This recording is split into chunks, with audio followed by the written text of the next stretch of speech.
दिल्ली के India gate पर एक बार फिर इंसाफ की गुहार गूंज उठी। 2017 उन्नाव रेप केस के पीड़िता, उसकी मां और महिला अधिकारियों की आवाज उठाने वाली एक्टिविस्ट योगिता भयाना सड़कों पर उतरी। मुद्दा था रेप के दोषी कुलदीप सिंह सेंगर को हाई कोर्ट से मिली राहत। बता दें 2017 का उन्नाव रेप केस एक ऐसा मामला जिसने पूरे देश को झकझोर दिया था, जहां एक नाबालिग लड़की ने सत्ता के खिलाफ आवाज उठाई, जहां पीड़िता के पिता की हिरासत में मौत हो गई और जहां पीड़िता खुद सड़क हादसे में गंभीर रूप से घायल हो गई थी। इस केस में उम्र कैद की सजा काट रहे पूर्व बीजेपी विधायक कुलदीप सिंह सेंगर को हाल ही में दिल्ली हाई कोर्ट से सजा पर रोक और जमानत मिल गई। इस फैसले के विरोध में पीड़िता, उसकी मां और anti rape activist Yogita भयाना India gate के पास तय प्रोटेस्ट स्थल पर धरने पर बैठ गई। उनका कहना था, अगर दोषी को राहत मिलेगी तो पीड़िताओं का न्याय पर से भरोसा टूट जाएगा। लेकिन कुछ ही देर में दिल्ली पुलिस और प्रशासन मौके पर पहुंचा। प्रदर्शन को खत्म कराते हुए पीड़िता,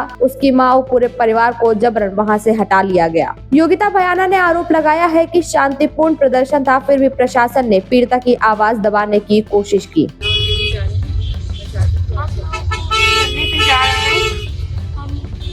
आप लोग से रिक्वेस्ट करते हैं कि आप लोग मेरा सपोर्ट करिए ताकि हमें न्याय मिल सके और उस दरिंदगी की बेल खारिज हो जाए।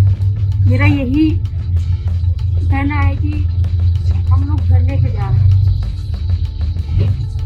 मतलब वो शायद बोल नहीं पा रही है, तो मैं कोशिश करती हूँ वो जो बोलना चाह रही थी वो अभी बहुत ज़्यादा आहत है। और ये जो फैसला आया है, मुझे लगता है कि हम देश की जितनी भी बेटियां सब परेशान होंगी कि किस तरह से कोई भी बलात्कार करता है और उसके बाद उसको, क्योंकि वो बाहुबली है, क्योंकि वो पावरफुल है और क्योंकि वो एक पर्टिकुलर पार्टी से बिलोंग करता है, तो वो छूट जाता है। तो पूरे देश को जुड़ना चाहिए, क्योंकि ये सिर्फ इस बेटी की बात नहीं है। अगर हमने आज इसके लिए आवाज़ नहीं उठाई तो मुझे लगता है कि बाकी बेटियों का भविष्य भी बहुत खास उज्जवल नहीं है। और आप सभी को इसकी न्याय की लड़ाई नहीं है, वो हम सबके न्याय की लड़ाई है और हमें साथ में मिलकर न्याय की मांग करनी चाहिए। अभी हम दो ही हैं, हम धरने के लिए जा रहे हैं, हम लोग बैठ जाएंगे। अभी हमें नहीं पता, पर हम डेफिनेटली सरकारों से बोलेंगे। पर हम चाहते हैं आप भी जुड़िए, क्योंकि ये सिर्फ इस बेटी की बात नहीं है, हर बेटी की बात है। अब सवाल ये है, क्या एक रेप पीड़िता को इंसाफ मांगने का हक भी नहीं है? क्या दोषी को मिली राहत न्याय व्यवस्था पर सवाल नहीं खड़े करती है?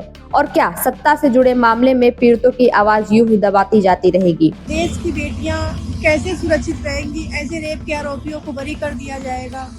और आज मैं हाई कोर्ट गई थी, आज जजमेंट था और मैं उस जजमेंट को सुन के मुझे बहुत दुख हुआ है और मुझे बहुत वो हुआ कि मैं अपना सुसाइड कर लूं। लेकिन मेरे दो मासूम से छोटे बच्चे हैं, मेरा पति है, मेरा परिवार है, मेरा भाई है। सबकी सोच के मुझे लगा ऐसा कि हम नहीं रहेंगे तो मेरा परिवार असुरक्षित हो जाएगा और मेरे परिवार के पास सुरक्षा भी नहीं है। पहले चाचा की मेरी बेल खारिज हो गई, उसके बाद में तो मेरे परिवार की, मेरे पैरोकारों की, मेरे जवंतियों की सुरक्षा हटवाई जाती है कोर्ट से। उसके बाद में सारा बहस हो गया। बहस होने के बाद उसके 3 महीने बाद जजमेंट आ रहा है। बहस होने के बाद 2-3 दिन बाद जजमेंट होता तो सब कोई सुनता, लेकिन उसके 3 महीने बाद जजमेंट हो रहा है कोर्ट में, हाई कोर्ट में, और उसको जमानत मिल गई है।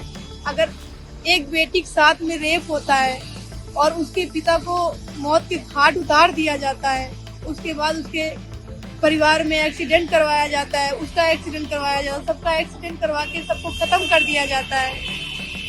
मैं उस मौत और जिंदगी से लड़के बाहर आई हूँ। मैं अपना केस लड़े, मैं अपना संघर्ष करे, फिर भी उसमें सारा कुछ सेटलमेंट करके कुलदीप सेंगर को हाई कोर्ट से जमानत दे दी गई। मुझे बहुत दुख है कि मेरा परिवार कैसे सुरक्षित रहेगा, क्योंकि मेरे 5 किलोमीटर के दूर कराएंगे। उनके आदमी तो दूर नहीं है, उनके आदमी तो मार देंगे आके। वो तो अपना रिकॉर्ड तो अच्छा दिखाएंगे, लेकिन उनके आदमी सारे बाहर हैं।